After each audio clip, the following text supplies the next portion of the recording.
Menurut saudari saya, yang melakukan penyaliban terhadap Yesus ini pahlawan atau penjahat?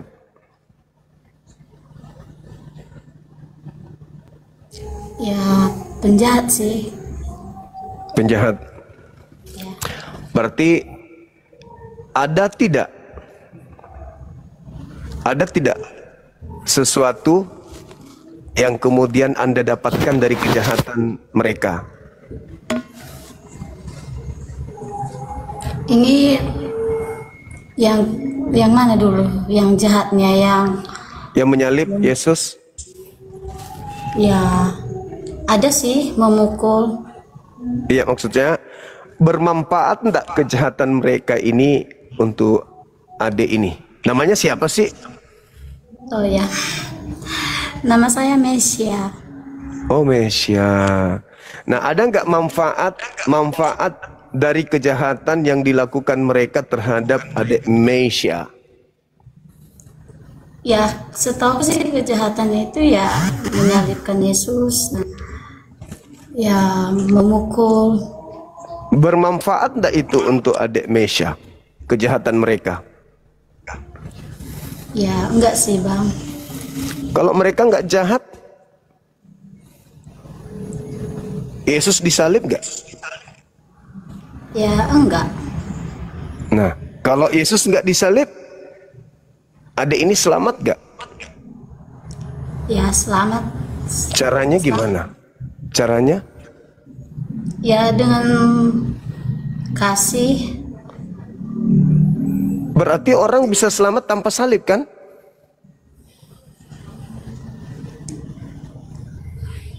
Sebenarnya kalau salib itu karena hanya karena Yesus, karena disalibkan. Jadi makanya ya bisalah kami bilang itu karena salib selamat, karena Yesus kan disalibkan. Kalau menurut aku ya. Nah, itu dia berarti penjahat ini bermanfaat bagi adik Mesia. Kenapa bisa? Tanpa mereka menyalibkan, Yang nggak akan terjadi, nggak ada kejahatan. nah, kalau tidak ada salib, yang nebus dosa siapa? Ya, yang di atas lah. Berarti bisa dong tanpa penyaliban.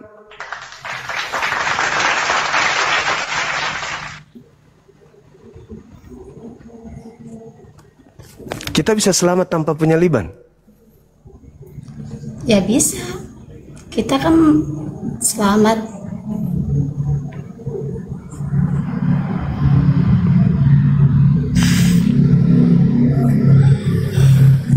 Lalu bagaimana dengan kata Paulus di dalam 1 Korintus 15 nomor 17, Dek? Kalau soal itu sih aku kurang paham ya, Bang. Dia bilang gini, tanpa kebangkitan sia-sialah kepercayaanmu, dan kamu akan mati di dalam dosa, dan kamu tetap berada di dalam dosa. Ya, Jadi gimana? ya kalau itulah maksudnya, kalau kita buat kesalahan ya berarti ya itu termasuk dosa lah. Enggak, kata Paulus, tanpa penyaliban kita masih tetap dalam dosa. Ya, benar. Berarti wajib ada salib kan? Sebenarnya sih nggak harus ada itu sih, sebenarnya itu kan Ya. cuma 1 Korintus 15:17 itu loh, Dek. Tanpa kebangkitan maka sia-sialah imanmu dan kamu masih tetap berada di dalam dosa. Ayo, gimana kita mau selamat kalau kita masih dalam dosa? Mending kita berbuat dosa sekalian. Iya kan? ya. Nah, berarti wajib hukumnya ada penyaliban.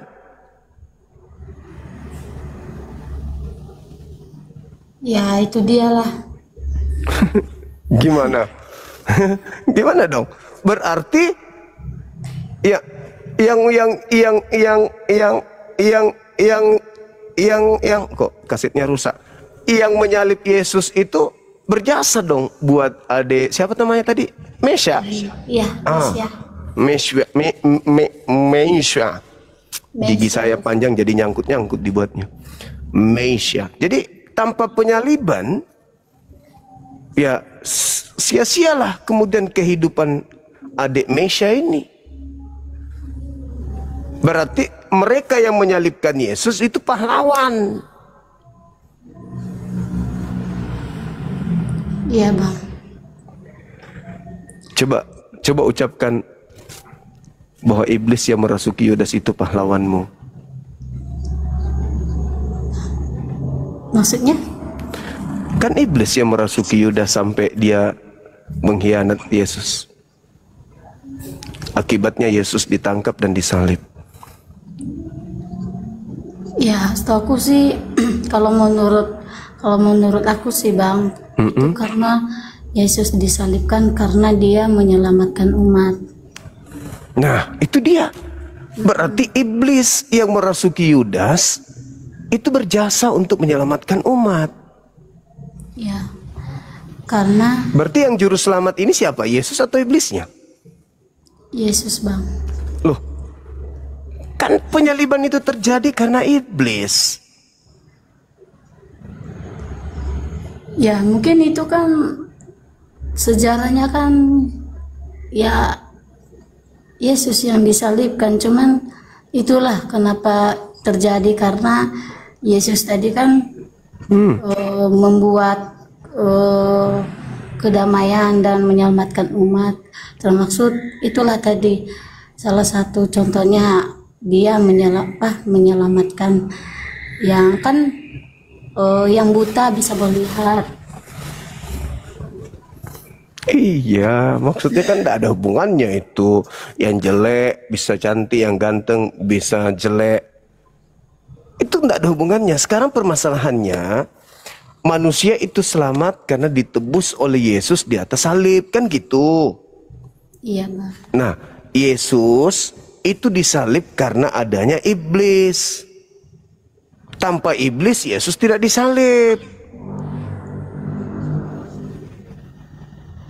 Berarti gara-gara iblislah yang bekerja sampai ada penyaliban. Berarti iblis ini berjasa.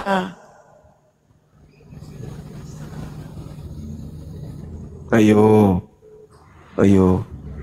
Berjasa dong. Jadi seibarat iblis itu penjahat.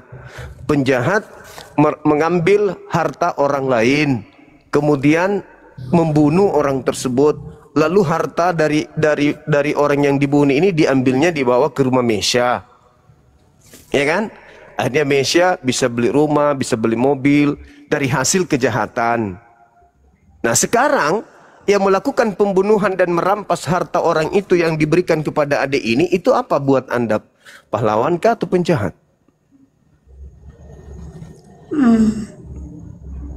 Penjahat sih bang. Tapi Anda nikmati hasilnya. Ya dinikmati aja dulu.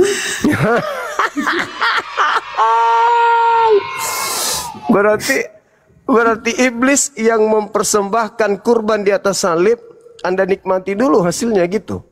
Jangan gitu dong ah.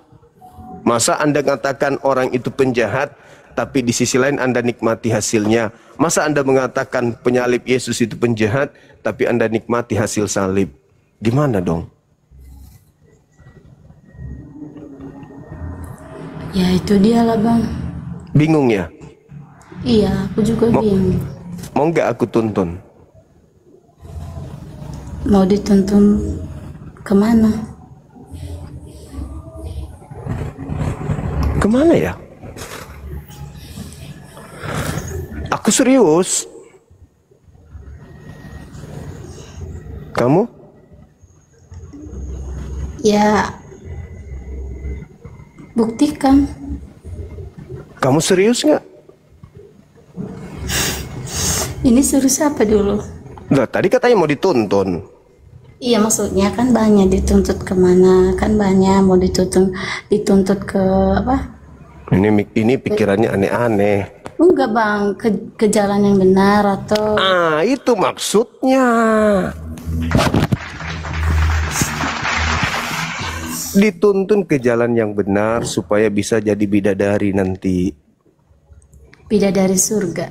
Nah, itu dia maksudku. Mau nggak? Ya boleh.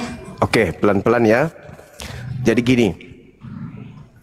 Yesus ketika datang di tengah-tengah Bani Israel kepada muridnya ini. Iya.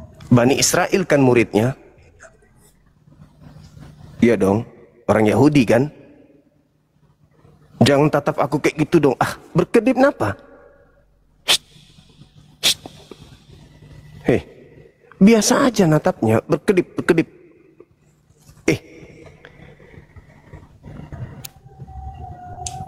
Eh, gitulah. Jadi murid-murid Yesus itu kan, Dengar bang.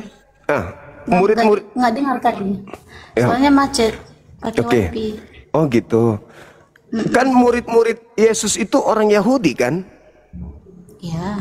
Nah, Yesus berpesan kepada mereka di dalam Lukas 21 nomor 8 dan juga di dalam Matius 24 nomor 4 nomor 5. Apa kata Yesus? Waspadalah kepada penyesat yang datang kepadamu dengan memakai namaku dan berkata, akulah Kristus. Menurut pesan Yesus ini akan ada penyesat. Betul? Ya. Datang dengan memakai nama siapa? Nah, itu dia, aku nggak tahu. Dengarkan dulu, makanya kamu perhatikan apa sih? Konsentrasi dong. Dengarkan, Yesus berpesan kepada muridnya, waspadalah kepada penyesat yang datang kepadamu dengan memakai namaku. Namaku siapa? Bang Zuma. Ya Allah ya Karim, Pak Imam. Bukan, Yesusnya berkata. Yesus berkata, waspadalah kepada penyesat yang datang kepadamu dengan memakai namaku. Namaku siapa? Yesus. Nah, itu pintar. Penyesatnya datang memakai nama siapa? Penyesatnya datang memakai nama siapa kata Yesus? Maksudnya? Kata Yesus, penyesat datang memakai namaku kan? Iya. Nah, jadi penyesat itu datang dengan memakai nama siapa? Dengan nama Zuma. Itu kan mulai. Bukan. Penyesat itu di dalam Matius 24 nomor 24 nomor 4 nomor 5, penyesat itu datang memakai namaku. Berarti penyesat itu mengaku Yesus kan? Iya. Dan berkata akulah Kristus. Berarti penyesatnya mengaku bernama Yesus dan bergelar Kristus. Betul? Tatap saya kayak gitu itu jangan, aku jadi grogi. Jangan gitu nampak. Alamak.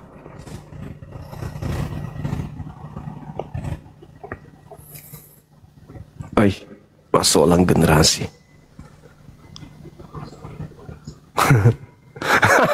Kurang ngajar. Hei yang di YouTube, jaga mulutmu Paulus Gondrong, hati-hati lu ya. Asal bacot aja lu. Jangan bacot gitu dong. Masa sampai dibilang kulupnya gatal? Dada aja ini. Ini yang di YouTube ini Yang Sopian ngomong jangan kayak gitu kali. Orang mau belajar, kan aku tanya tadi, mau belajar nggak? Mau dituntun nggak? Mau. Ya sudah. Aduh. Yang di YouTube sih ini si Gondrong ini. Siapa Paulus Gondrong? Asal ngomong tadi. Dasar penjual basang. Orang mau belajar kok. Udahlah.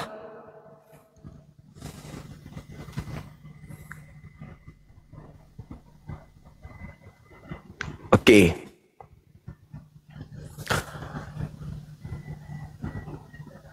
Halo. blokir lama-lama yang di YouTube itu ya. Siapa tadi namanya itu? Hah? Hah? Dasar lu. Awas lu ya. Oci juga nakal. Mana ada kayak gitu Oci, Oci. Jangan kayak gitu lah Ci. Mana ada? Enggak lah, anaknya baik kok. Ini yang di YouTube ini benar-benar cerewet. Suka-sukanya. Halo saudara. Saudara Sanak Cindo. Halo. Buka kameranya. Saudara Sanak Cindo. Halo. Halo. Halo.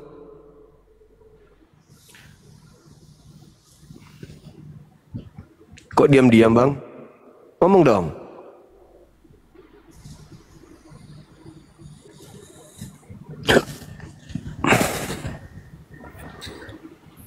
Ini baik kali permintaan Bang Andi. Betul-betul. Ini kalau dinaikkan satu-satu ini bisa robek ini mulut. Tanya satu-satu, apalagi kalau diam kayak saudara Sanak ini. Macolo Indonesia. Hai Bang Juma. Hai juga Susilawati. Susilawati Putih kamu Rantang kalau di Popo. kalau di DM bilang Adinda, sekarang Susilawati. Maksudnya apa sih Bang? Dari sekte mana? Sebentar dulu Bang. Oke. Dari Kristen Bang. Kalau di DM Adinda katanya. Iya Bang Juma ini kalau DM Dinda Santi. Apa? Oh gitu. Mau aku buktiin. Boleh. Oke, sebentar ya aku buktiin ya. Buka kamera dong. Oke, aku buka kamera bentar. Yuk, Puput. Kok Puput sih? Namanya siapa? Bentar ya. Oh, Kan ada Edis. namanya Bang. Oh iya, istrinya Edis kah? Bukan Bang. Jadi apa? Adeknya? Ya ngefans aja gitu Bang. Oh iya iya. Iya Bang. Hei. Iya, gimana? Dari Protestan Katolik? Dari Protestan. Abang mau Dari- lihat tadi itu Dinda Santi. Abang mau lihat nggak? Boleh. Oke, sebentar ya. Teman-teman, kita lihat cara kerjanya Civilizes. Bisik-bisik lo ya. Gak apa-apa. Sebentar. Ini ada aku screenshot sih.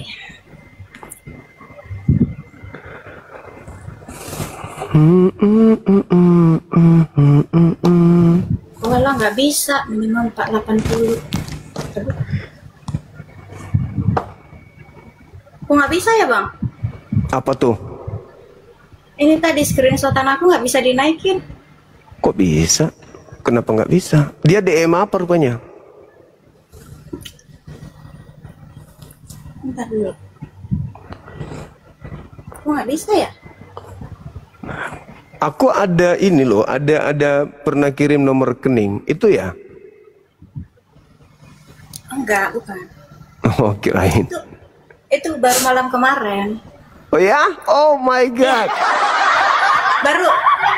Baru hari ini kita nggak DM-an Bang. Sebelumnya kita udah. Oh my god. Jadi kita sudah kerap kali nih ceritanya. Dulunya kemarin-kemarin aku tuh dipanggil Uti katanya, tapi sekarang Dinda katanya, Dinda Santi. Oh my god. Jadi aku serius, kalau aku bisa naikin, aku ada screenshot, aku nggak bisa naikin, apa bisa ya? Akun yang mana? Akun yang ini juga. Oh ya? Pengikutnya berapa? Pengikut ini, akun aku ini. Akunku. Pengikut, cuma berapa ya? 16 atau berapa ya? Oh iya. Oke, anggap saja iya. Ya serius ini beneran, aku nggak bohong Bang. Kalau nanti Nanti aku screenshot lagi, mungkin entah besok aku naik lagi kalau mau ya. Iya. Soalnya baru hari ini kita nggak DM-an bang. Oh my god, malah saya. Oke, kita masuk kelas. Oke, ini kelas apa ya bang ya? Ini kelas pembelajaran Bible kepada pemula dan senior. Jujur ya bang, aku tuh sebenarnya nggak pernah nonton apanya abang, channelnya abang, benar-benar nggak pernah nonton. Tapi kita tepingan gitu, aku cuma lihat VT-VT-nya aja, VT-VT orang lewat di beranda gitu. Jadi kan kita DM-an lah tuh, DM-an. Baru ini aku tertarik nih, aku pengen naik lah. Terus aku bilang, aku tuh cariin Bang Juma di sana. Terus Bang Juma bilang, ada apa Uti gitu. Dulunya dipanggil Uti. Iya. Dipanggil pisang berarti. Masa kayak gitu sih? Sekarang dipanggilnya Dinda Santi. Enggak bilang Dinda sayang, enggak? Dinda Santi kan itu awalnya bang, itu masih permulaan. Oh gitu. Nanti lama-lama Pak Pipo. Oke, gimana? Kita mau bahas ini atau gimana? Eksekutor salib, pahlawan atau penjahat? Ya terserah aja bang, aku ngikut aja soalnya aku belum pernah ikut channel ini juga. Oh yaudah, coba terangkan bagi adik ini, penyalib Yesus itu pahlawan atau penjahat? Itu penyalib Yesus ya, berarti pelakunya itu ya? Itu orang-orang yang nggak percaya Yesus sih, nggak percaya. Artinya mereka ini pahlawan atau penjahat? Pahlawan sih enggak sih, penjahat. Kalau menurut aku ya penjahat. Menurut aku lah. Berarti penjahat. Menurut yang lain. Berarti penjahat menghadiahkan penebusan dosa dengan mempersembahkan Yesus di salib. Menghadiahkan? Enggak. Jadi gimana dong? Mana yang betul?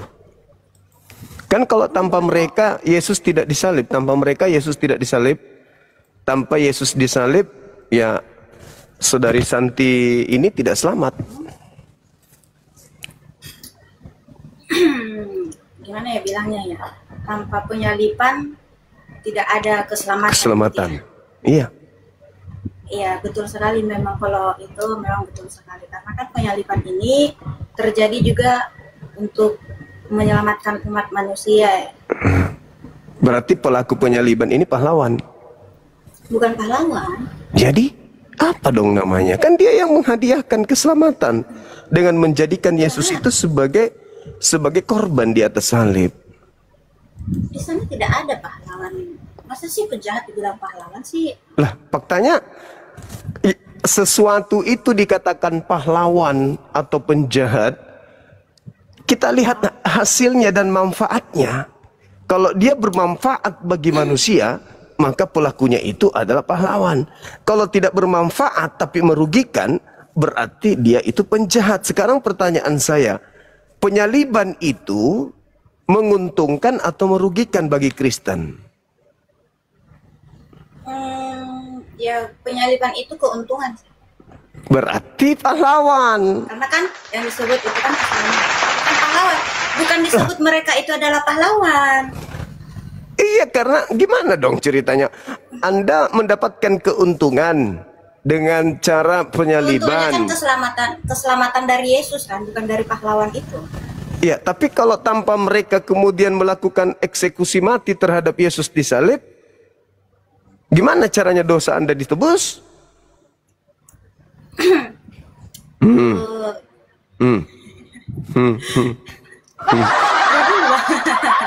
Ini serius. Ini versi serius bang, yang tadi versi. Ayo. Ini sebenarnya ya kalau nanti aku dibilang framing juga ya. Gimana ya bilangnya? Aku nggak tahu jelasinnya sih bang. Nanti kalau aku bicara nanti di framing kan katanya gitu. Karena kan kita juga takut juga. Ini si Santi udah memframing gini kan gitu kan, takut dihakimi juga. Gitu. Buat saudari Santi aja dulu.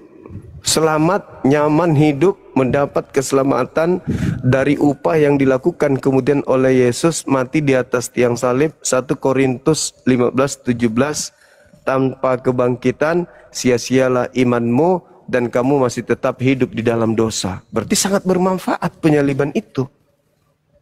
Berarti orang-orang yang menyalibkan Yesus itu pekerjaannya sangat bermanfaat bagi saudari ini.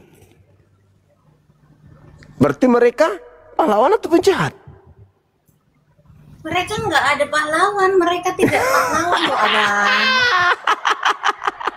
Gimana dikatakan bukan pahlawan? Dia yang menghadiahkan keselamatan dengan mempersembahkan Yesus di atas salib. Penyaliban ini abang Juma, penyaliban ini adalah bagian dari rencana. Berarti Tuhan sudah merencanakan para pelaku penjahat ini sebagai pahlawanmu. Nah. Lalu apa?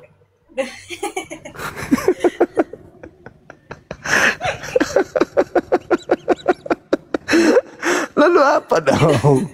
Gimana dong? Penyaliban ini bang, itu apa namanya ya?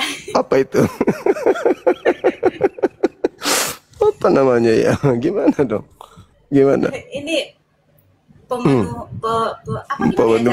pemenuhan nubuatan dari perjanjian lama itu tadi. Ya, ya udah, berarti penjahat ini dinubuatkan menjadi pahlawan untuk ada ini.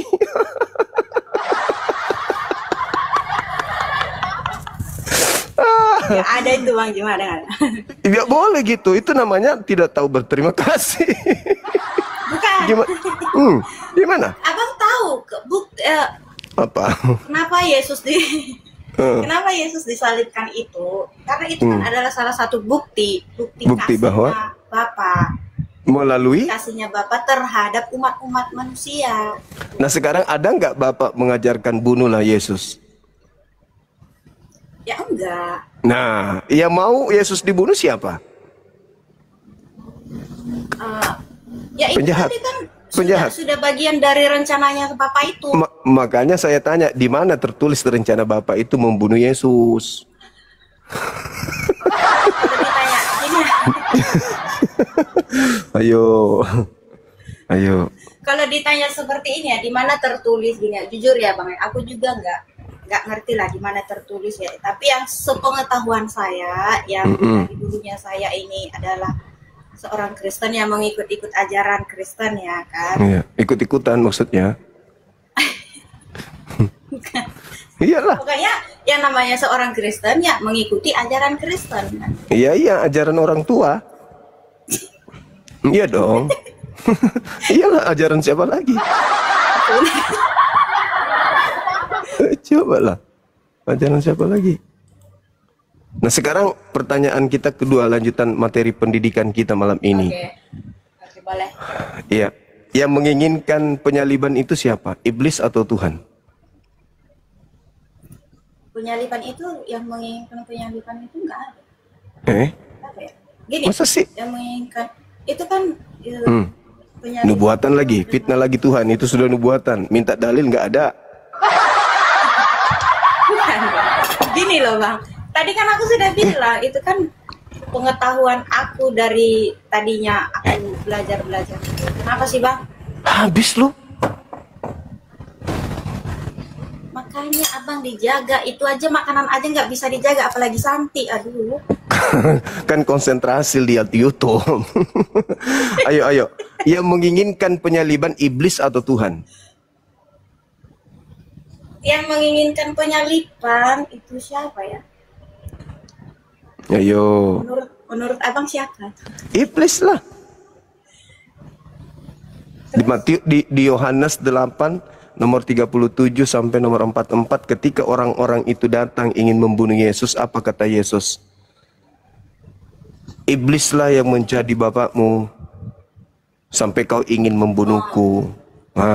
Berarti bapak iblis yang mau membunuh Yesus. Ayo. Bukan, itu kan Yesus kan berkata sama siapa gitu? Sama orang-orang yang ingin membunuhnya. Iya, sama mereka kan. Berarti Nah. mereka itu tidak mempercayai Yesus itu, tidak mempercayai Nah, Tuhan. karena itulah sampai mereka ingin membunuh. Dan setelah mereka ingin membunuhnya, Yesus mengatakan, kamu ingin membunuhku karena kamu tidak memperoleh firman di dalam dirimu. Iblislah Tapi yang sebelumnya menjadi bapakmu. Iblislah yang menjadi Sebelumnya itu, bapakmu. Bang, sebelumnya itu Tuhan itu sendiri sudah tahu kalau dia itu. Iya dong, Tuhan itu kan maha tahu. Iya, makanya. Tuhan itu maha tahu. Sekarang permasalahannya, Tuhan itu maha tahu, tapi apakah Tuhan mau menghentikan kejahatan yang manusia sendiri mau lakukan? Tuhan kan tidak mengatakan, jangan jahat, jangan jahat. Enggak.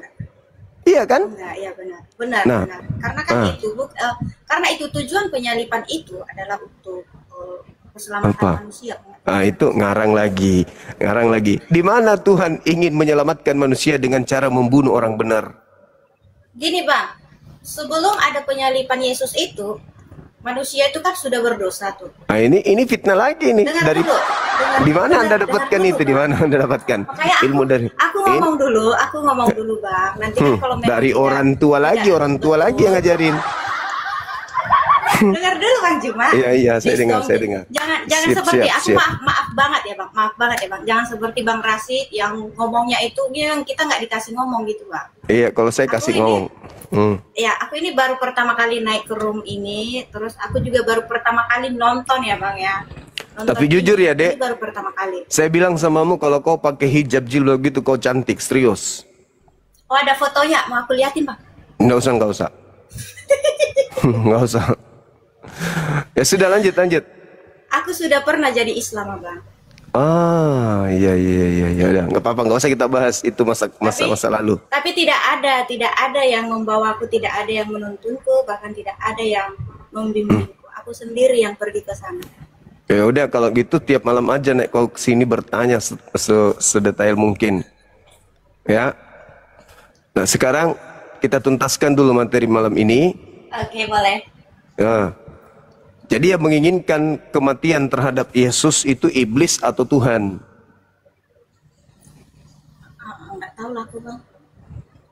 Kalau Tuhan di dalam Keluaran 23 nomor 7 nomor 8, jangan kau membunuh orang yang benar. Yesus orang benar nggak? Orang suci. Nah, boleh nggak dibunuh menurut Tuhan? Tapi itu kan kalau Mulai, Yesus ini kan mulai. tuh kan ngarang. aku belum ngomong, udah mulai. Enggak, masalahnya firman Tuhan yang dilawan. Firman Tuhannya, jangan kau membunuh orang yang benar, jangan kau membunuh orang yang tidak bersalah. Yesus ini orang benar, Yesus ini orang tidak bersalah. Boleh nggak dibunuh menurut Tuhan? Di mana ya, Bang? Selain Yesus itu tidak ada orang yang benar. Nah, boleh nggak dibunuh? Justru karena itu. Kenapa Yesus turun ke dunia? Kenapa Nenekmu lagi yang ngajarin itu. Tuh Itu kan, ajaran nenekmu lagi. Tolong dong, aku belum ngomong loh, jangan langsung dipotong. Iya, maksudku Tolong, Bang, itu- abang ini seorang ustadz kah? Iya, saya bilang nenekmu lagi yang Ini ngajarin loh, kan. Karena itu Seorang nggak ada ustadz di itu Bible. Kasih kesempatan kepada lawannya untuk berbicara gitu. Iya, Bijak silakan. loh, Bang. Harus Iya, bijak gitu. iya, Harus silakan. terima argumen Monggo, masalahnya gitu, monggo Bang. Mas, monggo. Silakan. Aku baru masih mulai ngomong, abangnya udah potong gitu. Iya, aku Nggak cuma enak bilang gitu loh pasti bicara. neneknya lagi yang ngajarin. Lanjut. Tapi nggak enak seperti itu loh. Coba Iya, kalau iya, abang sip. ngomong aku potong-potong terus gitu kan, abang juga nggak enak. Oke, silakan. Silakan. Boleh nggak membunuh orang yang benar menurut Tuhan? Itu pertanyaan kita. Nggak boleh. Nggak boleh. Berarti Dan Yesus nggak nggak boleh. ada. Dengar. Berarti Dan Yesus, nggak ada selain Yesus, tidak ada orang benar di dunia. Paulus dong. Filipi 3, Gimana? Paulus mengatakan aku tidak bercacat. Ayo. Kan dari manusia berdosa dulu. Tapi dia ngaku aku tidak Yang suci bercacat. yang suci itu Yesus. hanya Tuhan Yesus. Nah, terus kenapa dibunuh kalau gitu? Itu adalah bukti kasih Bapa. Lah, di mana Bapak mengajarkan bunuhlah orang benar? Bukan, memang betul. Tapi itu sudah bagian dari rencana Bapak itu. Iya, Karena dia, kalau rencana kenapa? Karena ada. Kenapa Yesus diturunkan gitu ke dunia? Karena apa? Kalau- Karena kan itu kalau- adalah suatu pengorbanan. kalau ada rencana berarti ada firman. Mana firmannya, bunuhlah orang yang benar? Nggak ada, Abang. Ya nggak ada, berarti itulah aku Jadi bilang pasti gini, Bang. mamanya lagi yang ngajarin ini. Karena nggak ada firman Tuhan yang mana? Tolong Bang, di sini tuh antara kita loh, aku dan Abang aja dan netizen. Tidak ada mama aku di sini. Iya, maksudku Jangan kalau tidak ada firman Tuhannya. Jangan disebut mamaku, jangan disebut nenekku. Kalau tidak ada Hanya firman ada aku dan Bang Tuhannya, Bima dan netizen sini ya. kalau tidak ada firman Tuhannya, lalu siapa yang ngajarin adik ini jadi Kristen? Tetangga? Dengar dulu. Aku jujur karena orang tua aku Kristen ya aku diturunkan. Ah, itulah yang ku bilang. Berarti adik ini bukan diajarin sama Tuhan. Tapi kan kita belajar dari kecil itu kita sudah belajar.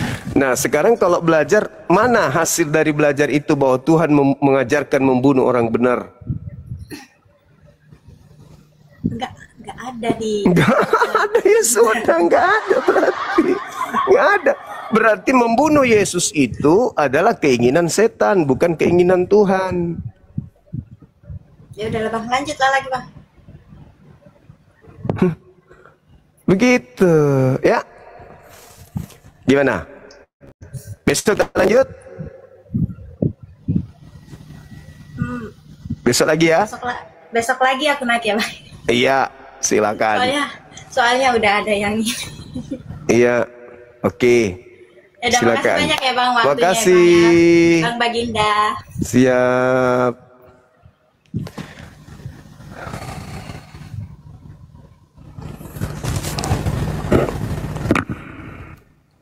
Kandala ke kodong tiay nakken jobalas kideen nu kamase.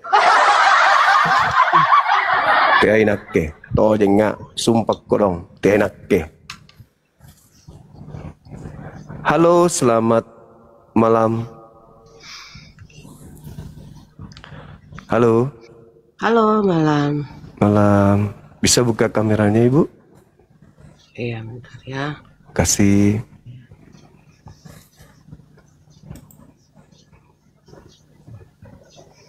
Bentar. Ah, Masya Allah. Iya. Ibu dari Katolik, Protestan? Aku Protestan. Protestan. Iya, Ibu tadi ada teman-teman kita belum menemukan kesimpulan akhir terkait dengan penyaliban ini. Kalau di Islam kan juga membahas tentang salib, tapi di Islam itu penyaliban itu tidak terjadi terhadap orang yang suci. Penyaliban itu berlaku hanya penjahat, dan juga pelaku-pelaku penyaliban terhadap orang suci ini itu adalah orang yang dihinakan kemudian Tuhan. Itu dalam Islam. Makanya kami tidak menyembah atau tidak menuhankan orang yang disalib ini. Karena yang disalib itu menurut Al-Quran kami orang yang melakukan kejahatan. Nah, Islam Kristen mengangkat satu tema ini dalam dua belahan yang berbeda. Nah, kalau di Kristen, salib itu adalah jalan keselamatan bagi teman-teman kita Kristen. Nah, maka muncul pertanyaan, yang melakukan penyaliban terhadap Yesus itu pahlawan atau penjahat menurut saudara-saudara Kristen? Menurut Ibu gimana? Iya. Halo, ya, salam kenal ya Bang Juma. Saya Ibu. Aku sih sebenarnya bukan ini ya, bukan ahli agama juga. Jadi sebenarnya kurang apa, untuk perdebatan seperti ini baru juga ngikut. Iya Ibu. Cuma dengar. Nah, cuman ini aku kasih penjelasan yang saya tahu aja ya, yang saya tahu dari karena memang saya kan sudah Kristen dari lahir. Nah, jadi seenggak-enggaknya ini adalah ya, nggak mungkin juga saya tidak punya pengetahuan tentang ini. Jadi apa yang yang saya tahu aja. Nah, kalau misalnya tentang judul ini ya, eksekutor salib eksekutor salib itu sebagai pahlawan atau sebagai penjahat ya tadi ya saya sempat dengar juga sedikit. Sebenarnya gini loh Bang Juma, kalau ini penyalipan ya, soal penyalipan ini memang kan sudah ya mungkin sudah sering didengar kalau misalnya ini sebenarnya sudah termasuk satu rencana Allah di dalam dunia ini, termasuk kelahiran Yesus.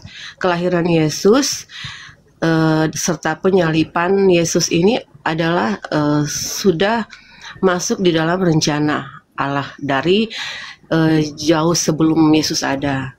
Itu ada kok ayatnya di perjanjian lama. Di perjanjian lama ya, perjanjian lama kan jauh sebelum ada Yesus ya.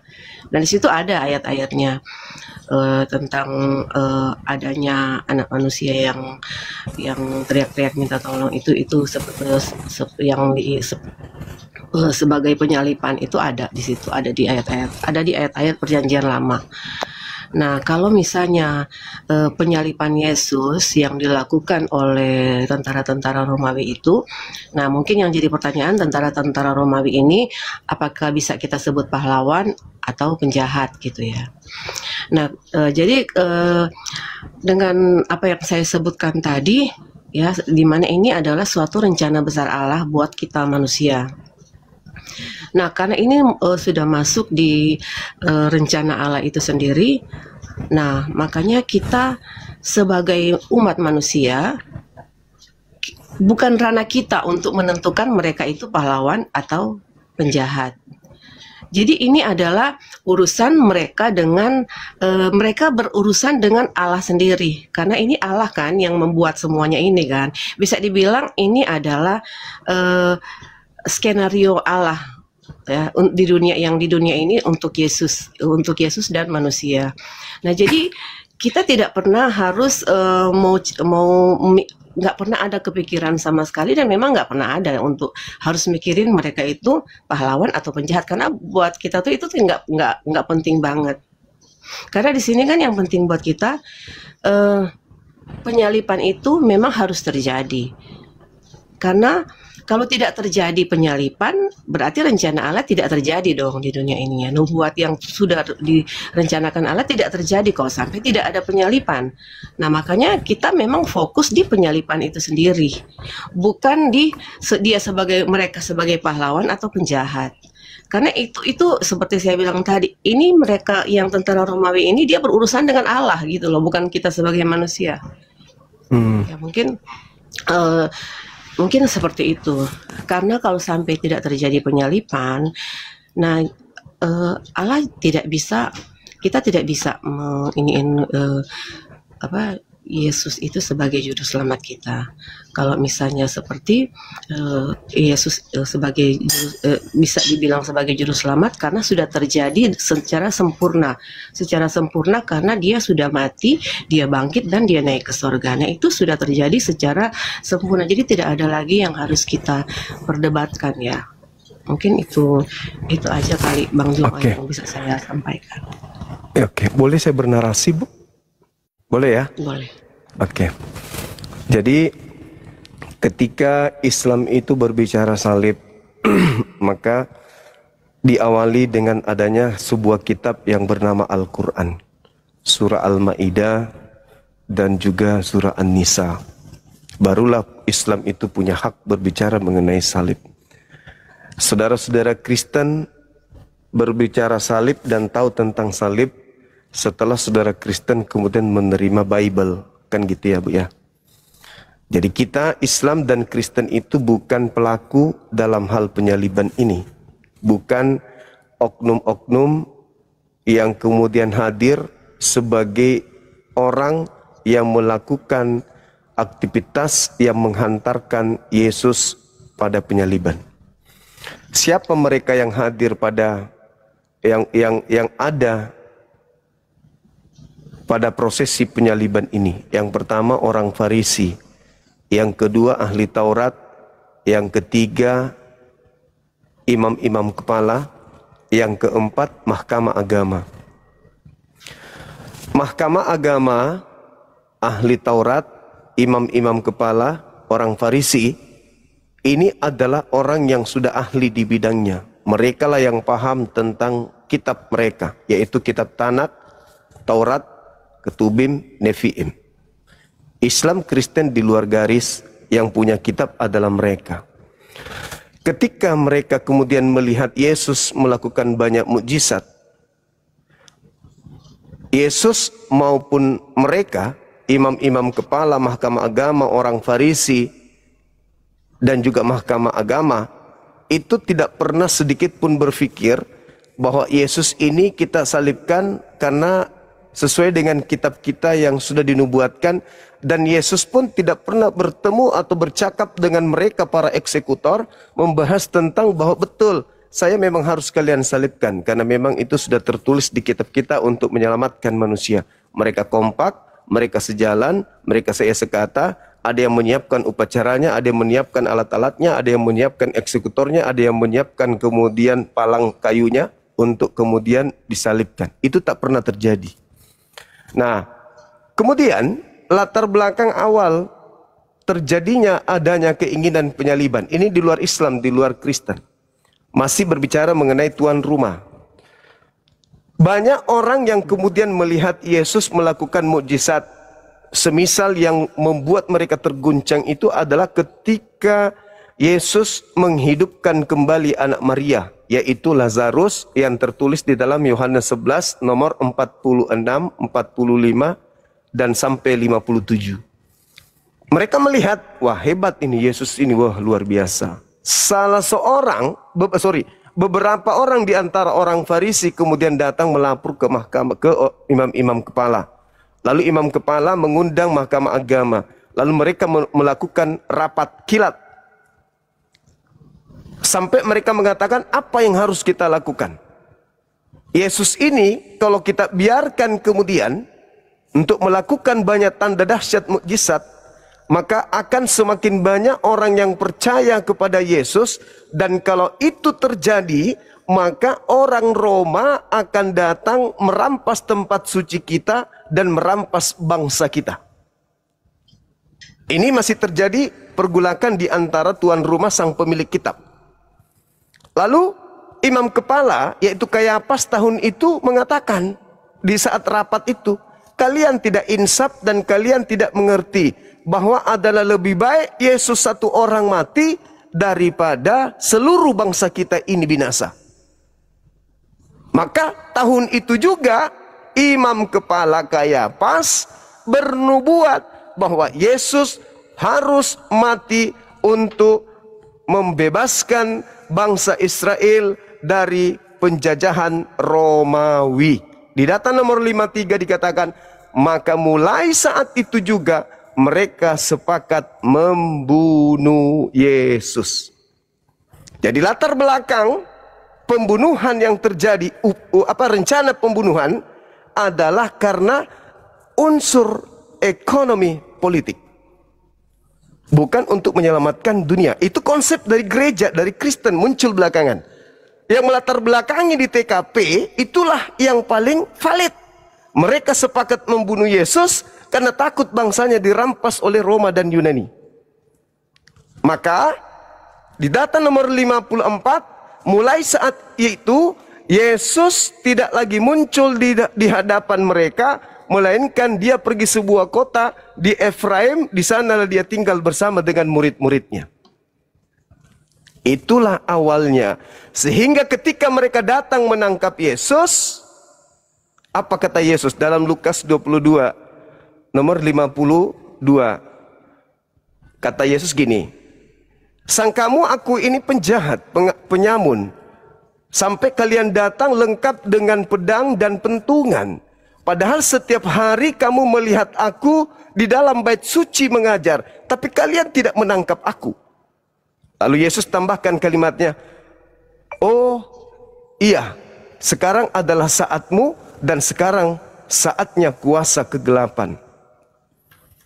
Artinya, upaya penangkapan terhadap Yesus itulah awalnya kuasa kegelapan itu bekerja. Maka di dalam kitab Matius 26, di dalam Markus 1, mereka sepakat kemudian untuk melakukan tipu muslihat. Mereka melakukan kesaksian-kesaksian palsu untuk supaya Yesus itu dibunuh. Mereka melakukan tipu muslihat. Pokoknya apapun yang harus kita lakukan, apapun kesaksiannya, yang penting Yesus ini dibunuh. Itulah latar belakangnya. Jadi kalau saudara Kristen mengatakan itu sudah dibuatkan, yang tahu kitab Yahudi itu ahli Taurat, mahkamah agama, imam kepala, orang Farisi. Tapi tidak ada di antara mereka sepakat membunuh Yesus karena nubuatan lah, Mazmur 22, Eli Eli lama sabaktani lah. Itu semua adalah upaya gereja mengambil dan mencocok-cocokkan tentang penyaliban. Karena yang lebih tahu keadaan saat itu adalah orang-orang Yahudi, bukan Islam, bukan Kristen. Maka latar belakang terjadinya upaya penyaliban bukan karena adanya dosa waris, bukan karena adanya nubuat. Justru imam kepala sang ahli kitab Torah membuat nubuat tahun itu juga. Maka tahun itu juga imam besar atas nama Kayafas bernubuat bahwa tahun ini Yesus harus mati demi menyelamatkan bangsa Israel. Maka mulai sejak itu mereka sepakat membunuh Yesus. Terjadi sesuatu upaya pembunuhan. Selesai, muncullah Kristen menjadikan penyaliban itu adalah keselamatan. Makanya ibu jadi bingung juga, penyalib Yesus ini pahlawan atau penjahat? Karena sejatinya mereka itu penjahat. Pembunuh Yesus itu penjahat, titik. Kenapa? Karena Tuhan mengatakan menurut kitabnya orang Yahudi, Keluaran 23 nomor 7 nomor 8, jangan kau membunuh orang yang tidak bersalah, jangan kau bunuh orang yang benar, sebab aku Tuhan tidak akan membenarkan orang yang bersalah. Amsal 6 nomor 16, 6 perkara yang dibenci oleh Tuhan, bahkan 7 kekejian di dalam hatinya. Salah satunya adalah menumpahkan darah orang yang tidak bersalah. Jadi membunuh Yesus itu adalah kekejian bagi Tuhan. Itu adalah pelanggaran firman Tuhan. Makanya orang-orang yang ingin berusaha membunuh Yesus ini adalah pelaku kejahatan. Tapi salah konsep Kristen. Kenapa? Karena hasil dari upaya kejahatan justru dijadikan sebagai keselamatan. Kenapa bisa demikian? Karena ada tokoh yang menjadikan Yesus Kristus ini sebagai pahlawan penebus dosa. Padahal di antara tokoh ini muncul dan di antara Yesus berpesan, waspadalah kepada penyesat yang datang kepadamu dengan memakai namaku dan berkata akulah Kristus, jangan kau percaya, mereka akan menyesatkan banyak orang. Nah, satu-satunya agama yang membawa nama Yesus dan mengatakan Yesus itu Kristus, ya Kristen. Kata Yesus, jangan kau percaya, mereka akan menyesatkan banyak orang. Artinya Yesus menasihati Yahudi, jangan percaya kepada Paulus, jangan kau percaya kepada Kristen. Karena hanya agama Kristen yang membawa nama Yesus, yang banyak orang ini. Dan hanya Paulus yang pernah mengaku bertemu dengan Kristus. Seperti itu, Bu. Maka penyesatnya datang dengan memakai nama Yesus dan bergelar Kristus. Nah, makanya dimunculkanlah suatu narasi, suatu doktrin dan dogma, dosa waris lah, padahal tak ada dalilnya. Adam mewariskan dosa kepada keturunannya, tak ada dalilnya. Yesus kemudian nebus dosa di atas tiang salib, dalil dibuat-buat belakangan. Padahal kejadian yang sebenarnya, mereka sepakat membunuh Yesus. Kata Pilatus di dalam Matius 27 nomor 18, mereka orang-orang Yahudi, imam kepala, mahkamah agama, ahli Taurat, menyerahkan Yesus untuk dibunuh karena dengki, bukan karena nubuat. Nah, nanti cerita ini bergulir menjadi lain setelah masuk ke mimbar gereja. Jadilah Yesus sebagai penebus dosa yang tadinya justru itu adalah korban para pendosa. Seperti itu, Ibu. Silakan.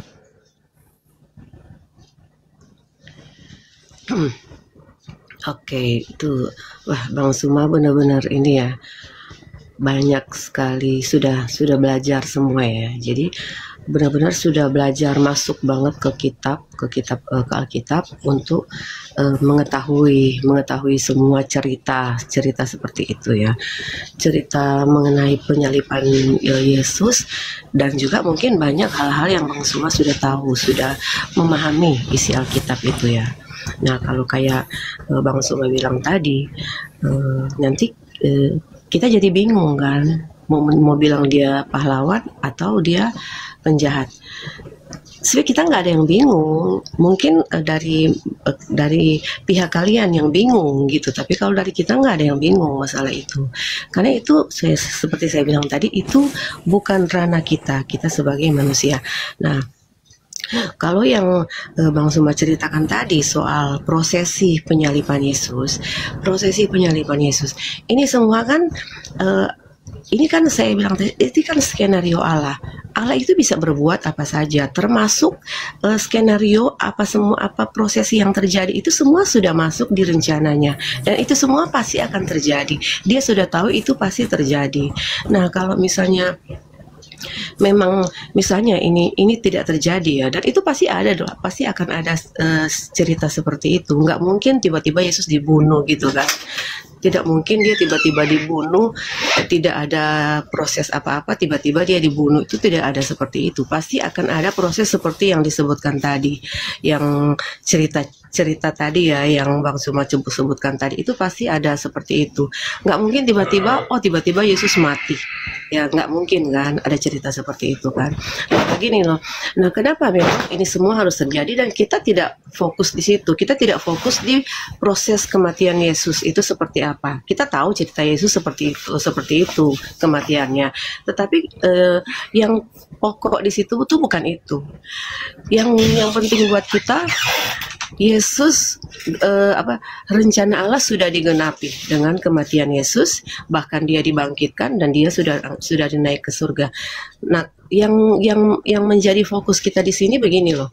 Coba seandainya Yesus tidak mati, Yesus apalagi bangkit, apalagi naik ke surga. Nah, itu semua belum tentu saya menjadi pengikut Yesus saat ini kalau sampai Yesus tidak mati dan Yesus tidak bangkit. Saya juga belum yakin kalau saya menjadi pengikut Yesus saat ini. Nah, kalau sampai Yesus tidak bangkit, nah itu kita tidak akan terjadi seperti ini. Seperti kan kalau misalnya Bang Suma misalnya kalau Muhammad kan sampai sekarang kan Muhammad mati dan dia ada di kuburan. Mungkin seandainya Muhammad mati dan dia bangkit, dia naik ke surga, mungkin beda lagi ceritanya kan sampai saat ini. Mungkin seperti itu aja sih, karena kalau saya kan tidak banyak banyak pengetahuan ya. Mungkin Bang Suma banyak menggali ya. Mungkin lebih banyak Bang Suma belajar daripada saya. Lebih banyak Bang Suma menggali isi Alkitab daripada saya. Karena saya memang terus terang cuman sekedar tahu apa adanya yang saya tahu aja. Karena begini loh. Nah, ini satu yang penting yang saya mau sampaikan, tolong dengerin ya Bang Suma ya. Sebelum Yesus naik ke surga, sebelum Yesus diangkat ke surga, dia meninggalkan Roh Kudus untuk kita manusia yang mengikut dia. Dia meninggalkan Roh Kudus kepada orang-orang